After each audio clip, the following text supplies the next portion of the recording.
Hey guys, welcome back to channel business management की unit 3 हम इस वीडियो में कंटिन्यू करेंगे। जैसा कि मैंने आपको स्टार्टिंग में बताया था कि हमें यूनिट 3 कंप्लीट करने के लिए 7 चैप्टर्स पूरे करने हैं। ठीक है, 7 चैप्टर्स पढ़ने हैं, अच्छे से समझने हैं, तब जाके हमारी यूनिट 3 कंप्लीट होगी। ठीक है, तो यूनिट 3 में कौन कौन से चैप्टर्स मैंने आपको बताए थे? चैप्टर 15, 16, 17, 18, 19, 20 और 21। ठीक है, तो इन 7 चैप्टर्स को जब हम अच्छे से पढ़ लेंगे, समझ लेंगे, तब जाकर हमारी यूनिट 3 जो है पूरी तरह से खत्म होगी। ठीक, तो चैप्टर 15 हम इस वीडियो में खत्म कर देंगे अपना, ठीक, जो हमारा पहले वाली वीडियो से चलता हुआ आ रहा है, और चैप्टर 16 हम इसी वीडियो में शुरू कर देंगे और यूनिट 3 हमारी कंटिन्यू वो चलती रहेगी। ठीक है, एक बार नजर डालते हैं जो हमने इससे पहले वाली वीडियो में पढ़ा था, इससे पहले वाले पार्ट में जो हमने पढ़ा था, बहुत इंपॉर्टेंट टॉपिक्स थे। टेक्निक्स ऑफ डायरेक्टिंग, ठीक, characteristics of a good order और प्रिंसिपल्स हमने कुछ जाने थे डायरेक्शन के। ठीक है, बहुत ज्यादा इंपॉर्टेंट टॉपिक्स हैं। अगर आपने वो प्रीवियस वीडियो नहीं देखी तो उसको जाके देखें, फिर इस वीडियो को कंटिन्यू करें। फिलहाल हम कंटिन्यू करेंगे अपना यूनिट 3 इसी वीडियो में। तो सबसे पहला टॉपिक जो हमें इस वीडियो में पढ़ना है वो है सुपरविजन। ठीक है, पढ़ते हैं इसको। In the field management supervision refers to the day to day guidance and direction of operation. तो सुपरविजन क्या होता है? आप किसी को डे टू डे बेसिस पर सुपरवाइज कर रहे हैं, एक तरह से आप उसको गाइड कर रहे हैं। ठीक है, आप उसको डायरेक्शन प्रोवाइड कर रहे हैं कि आपको ये टास्क इस तरह से करने हैं। हालांकि डायरेक्शन जो था वो एक पूरा प्रोसेस था, एक फंक्शन था, एक बिजनेस के अंदर होता है। ठीक है, जिसमें हम गाइड करते हैं, मोटिवेट करते हैं, लीड करते हैं। ठीक है, तो वो एक पूरा फंक्शन था बिजनेस का, डायरेक्शन। ठीक है, लेकिन जो सुपरविजन है ये डे टू डे बेसिस पर होता है। इसमें जो सुपरवाइजर्स होते हैं वो अपने जो भी वर्कर्स होते हैं उनको गाइड करते हैं। ठीक है, उनको डायरेक्ट करते हैं, उनको सही दिशा दिखाते हैं कि उनको वो काम कैसे करना है। ठीक है, the term supervision is normally used in organizational and management literature to mean overseeing the performance of tasks assigned to rank and file of workers and non-managerial employees, right? तो जो ये टर्म है सुपरविजन, इसको use कहाँ किया जाता है? Organisational और मैनेजमेंट लिटरेचर में ये वर्ड यूज होता है सुपरविजन, जिसका मतलब है overseeing the performance of task assign to rank and file of workers and non managerial employees. तो इसका मतलब ये है कि ये ओवरसीइंग करते हैं परफॉर्मेंस, जो भी वर्कर्स किसी बिजनेस के अंदर वर्क कर रहे हैं उनकी परफॉर्मेंस को ये देखते हैं। अगर उनकी परफॉर्मेंस अच्छी है तो अच्छी बात है, और अगर वो उनकी परफॉर्मेंस अच्छी नहीं है तो उनको ये गाइड करते हैं। ठीक है, उनकी ये सहायता करते हैं एक तरह से उन परफॉर्मेंस को अच्छा करने के लिए और उनके टास्क को पूरा करने के लिए। ठीक है, फिर चाहे वो मैनेजरियल वर्कर्स हो या फिर वो नॉन मैनेजरियल एम्प्लॉयज हो। ठीक, नेक्स्ट है supervision concentrates on 4 main parts of management in action with direction, motivation, leadership and coordination. All these parts are closely interconnected and interdependent. तो जो सुपरविजन है वो कंसंट्रेट करता है 4 मेन पार्ट्स पर मैनेजमेंट के, जो कि है direction, motivation, leadership and coordination. ठीक है, ये डायरेक्शन प्रोवाइड करते हैं उन सारे वर्कर्स को। ठीक है, एक सही रास्ता उनको दिखाते हैं कैसे उनको टास्क पूरा करना है। ठीक है, मोटिवेशन उनको देते हैं, उनको मोटिवेट करते हैं। ये लीडरशिप उनको प्रोवाइड करते हैं, लीड करते हैं उन सारे वर्कर्स को ये, और कोऑर्डिनेशन की भावना वहां पर लाते हैं कि साथ मिलकर आपको काम करना है और हम भी इसमें आपके साथ हैं। All these parts are closely inter related and interdependent, या फिर कहते हैं इंटरकनेक्टेड एंड इंटरडिपेंडेंट। जितने भी ये सारे पार्ट्स हैं ये एक दूसरे से जुड़े हुए हैं और इंटरडिपेंडेंट ये हैं। ठीक, supervisor is the only level of management which is in direct touch with the workers. जो सुपरवाइजर होते हैं, ठीक है, हर एक बिजनेस में, छोटे बड़े बिजनेस में सुपरवाइजर आपको देखने को मिलेंगे। वो एक ऐसा लेवल है मैनेजमेंट का जो कि डायरेक्ट टच में रहता है उन सारे वर्कर्स के जो भी वहां पर किसी बिजनेस में वर्क कर रहे हैं। ठीक है, उन सारे वर्कर्स से इनका एक डायरेक्ट कांटेक्ट रहता है, जिससे कि उनकी परफॉर्मेंस को ये देखते रहें कि उनकी परफॉर्मेंस अच्छी है या फिर खराब है। अगर अच्छी नहीं होगी तो वही चीज उनको गाइड करेंगे, मोटिवेट करेंगे, लीड करेंगे, राइट। और उनकी वर्किंग कंडीशंस को देखेंगे कि जिस जगह पर वो वर्क कर रहे हैं, जिस वर्किंग कंडीशन में वो वर्क कर रहे हैं, जो सिचुएशंस में वो वर्क कर रहे हैं, वो उनके लिए ठीक है या फिर नहीं। अगर वो ठीक नहीं होंगी तो उनकी वर्किंग कंडीशन भी वो सही करवाएंगे, right. The top management hardly devotes 20% of its time to direct supervision, whereas the supervisors have to give about 80% of their direct supervision of operatives to get work done. जो top management है, ठीक है, जो upper level वाले लोग हो गए, ठीक है, वो सिर्फ 20% अपना टाइम देते हैं डायरेक्ट सुपरविजन में। मतलब कि इन लोगों के सुपरविजन में, इनको गाइड करने में, मोटिवेट करने में, डायरेक्ट करने में सिर्फ 20% अपना टाइम देते हैं। ठीक है, whereas the supervisors have to give about 80% of their direct supervision. लेकिन जो सुपरवाइजर्स हैं वो अपना 80% देते हैं इनको डायरेक्ट करने में, सुपरवाइज करने में पूरा। ठीक है, क्योंकि जो टॉप मैनेजमेंट है उसके पास और भी बहुत सारे काम है। ठीक है, उनको अपना पूरा बिजनेस संभालना है, बाहर की बहुत सारी चीजें, इंटरनल एनवायरनमेंट उनको देखना है, एक्सटर्नल एनवायरनमेंट उनको देखना है। लेकिन जो सुपरवाइजर्स हैं वो, उनका काम ही ये होता है कि वो सुपरवाइज करें उन वर्कर्स को, जिससे कि जो भी वर्कर्स के टास्क हैं, जो भी उनको ऑब्जेक्टिव्स अचीव करना है, वो उसको पूरा कर सकें विद इन अ टाइम। यानी कि जितना समय में उनको करना था उतने समय में वो उस चीज को अचीव कर सकें। तो ये था सुपरविजन का कॉन्सेप्ट। आगे बढ़ते हैं दूसरे टॉपिक की तरफ, जो कि हमारा फंक्शंस ऑफ अ सुपरवाइजर। अब हमने पूरा कॉन्सेप्ट पढ़ा सुपरविजन का कि सुपरविजन होता क्या है। अब सुपरविजन को कौन परफॉर्म करता है? सुपरवाइजर। तो सुपरवाइजर्स क्या काम करते हैं, क्या उनका रोल है, क्या उनके फंक्शंस हैं, वो हम यहाँ पर पढ़ने वाले हैं। ठीक है, सबसे पहला फंक्शन है प्लानिंग एंड ऑर्गेनाइजिंग। पढ़ते हैं इसको।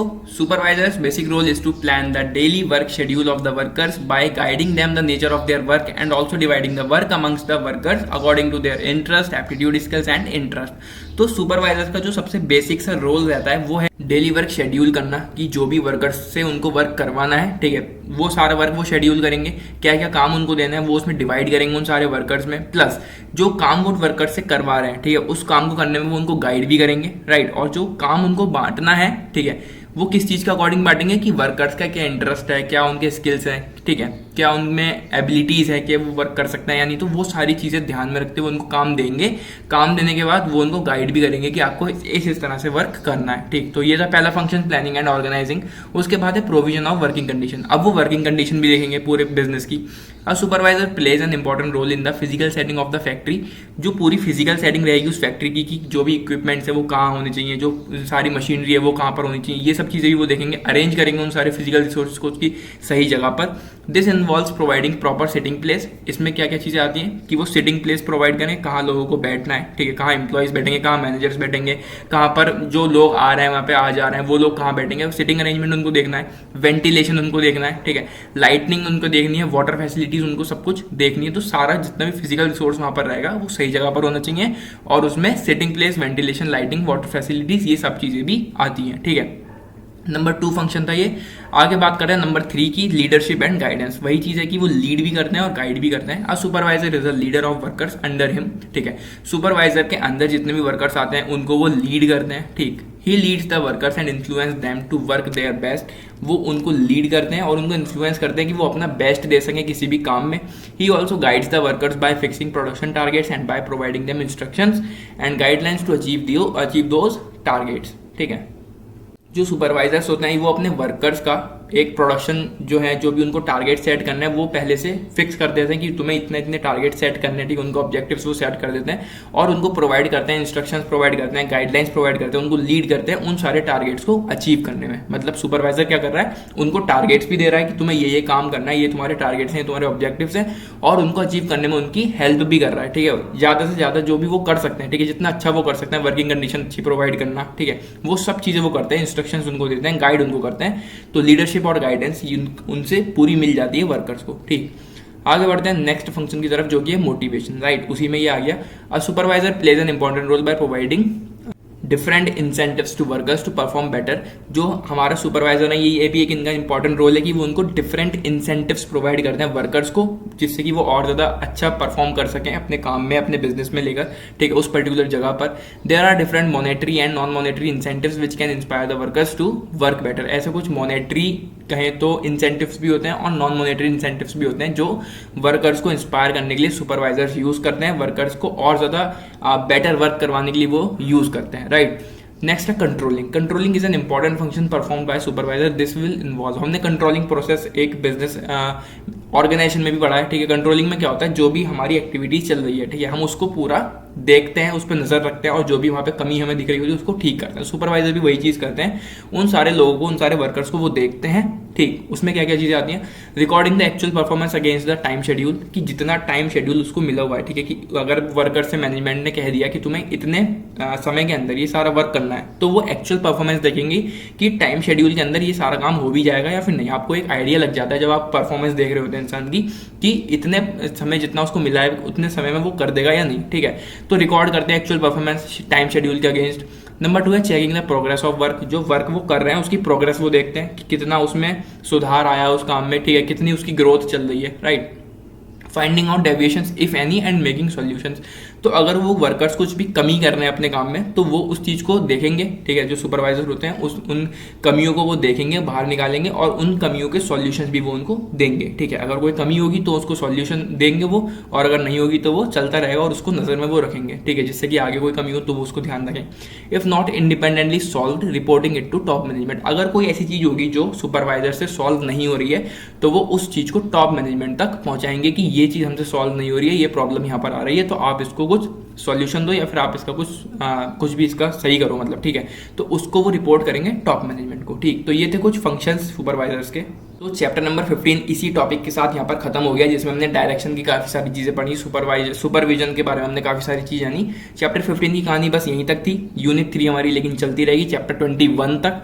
तो चैप्टर 15 खत्म, अब बारी आती है चैप्टर नंबर 16 की, जो कि हम इसी में शुरू कर रहे हैं इस वीडियो में, ठीक। नेक्स्ट वीडियो में उसको कंटिन्यू करेंगे यूनिट 3 को, और चैप्टर 16 भी उसमें हम कंटिन्यू कर लेंगे, ठीक। तो कॉन्सेप्ट ऑफ कोऑर्डिनेशन आता है हमारा चैप्टर नंबर 16 का सबसे पहला टॉपिक। ठीक, coordination is a function of management which ensures that different departments and groups work in sync. तो कोऑर्डिनेशन क्या होता है आपको पता है बहुत अच्छे से कोऑर्डिनेशन क्या होता है। ठीक है, हमने अभी तक सिर्फ उसको एक वर्ड की तरह पढ़ा था, एक वर्ड हम पढ़ते थे। ठीक है, कोऑर्डिनेशन, साथ मिलकर काम करना। अब हम उसको थोड़ा डीपली पढ़ेंगे, थोड़ा थॉरली पढ़ने वाले हैं कोऑर्डिनेशन को। ठीक है, कि पूरा कॉन्सेप्ट होता क्या कोऑर्डिनेशन।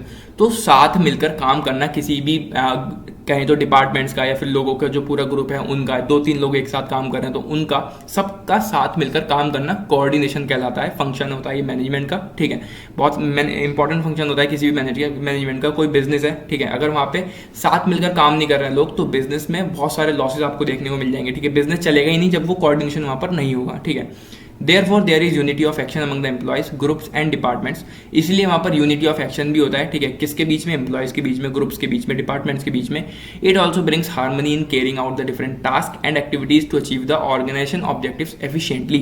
जब वहाँ पर कोऑर्डिनेशन रहेगा तो उनके बीच में हारमनी भी रहेगी, मतलब कि एक प्यार से वो सारे काम को करेंगे। जब सारे लोग एक साथ काम कर रहे हैं, प्यार से वो एक दूसरे की बात को सुनेंगे, एक दूसरे के ओपिनियंस को वो जानेंगे, थॉट्स को जानेंगे, आइडियाज को जानेंगे, तब उनके बीच में एक हारमनी आएगी जिससे वो टास्क कंप्लीट कर सकते हैं जो भी उनको मिले हैं, अपनी एक्टिविटीज वो जो भी उनको मिली है वो पूरा करेंगे, अपने ऑब्जेक्टिव्स को वो अचीव करेंगे, या फिर कहें तो ऑर्गेनाइजेशन के जो भी ऑब्जेक्टिव्स हैं उनको वो एफिशिएंटली अचीव कर पाएंगे।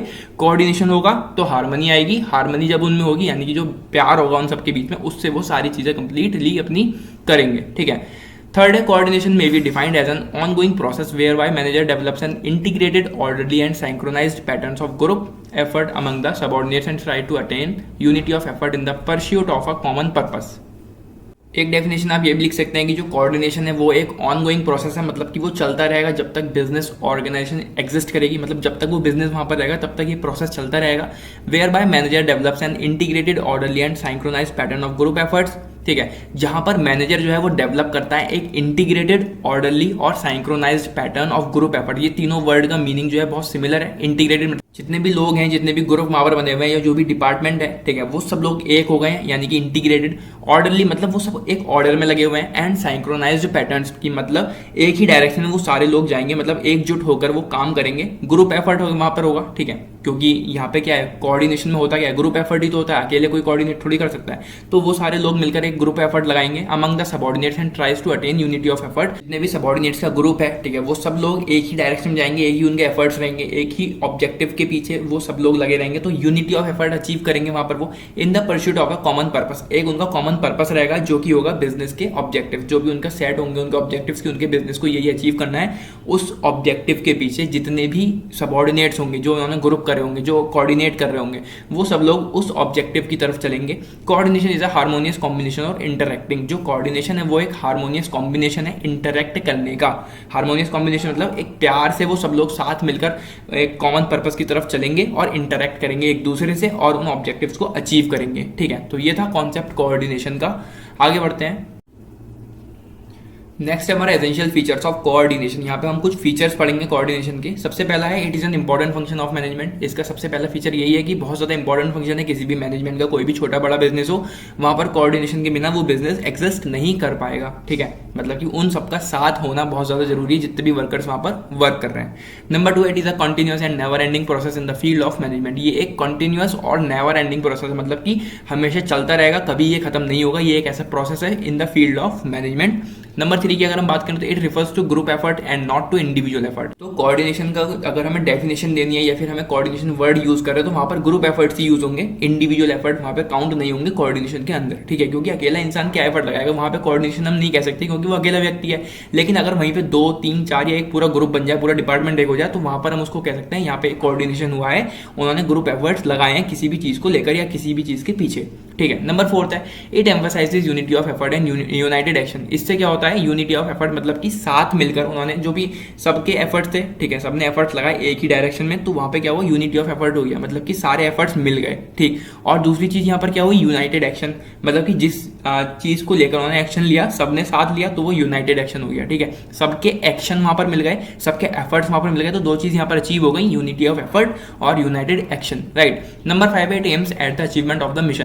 तो कोऑर्डिनेशन का जो एम रहता है वो रहता है कि मिशन को वो अचीव करें, जो भी उन्होंने ऑब्जेक्टिव्स पहले से सेट करें, जो उनके बिजनेस का मिशन है, ठीक है, जो उनके पूरी ऑर्गेनाइजेशन है उन्होंने मिशन को सेट किया होगा, उसको अचीव करना कोऑर्डिनेशन का एम रहता है, राइट।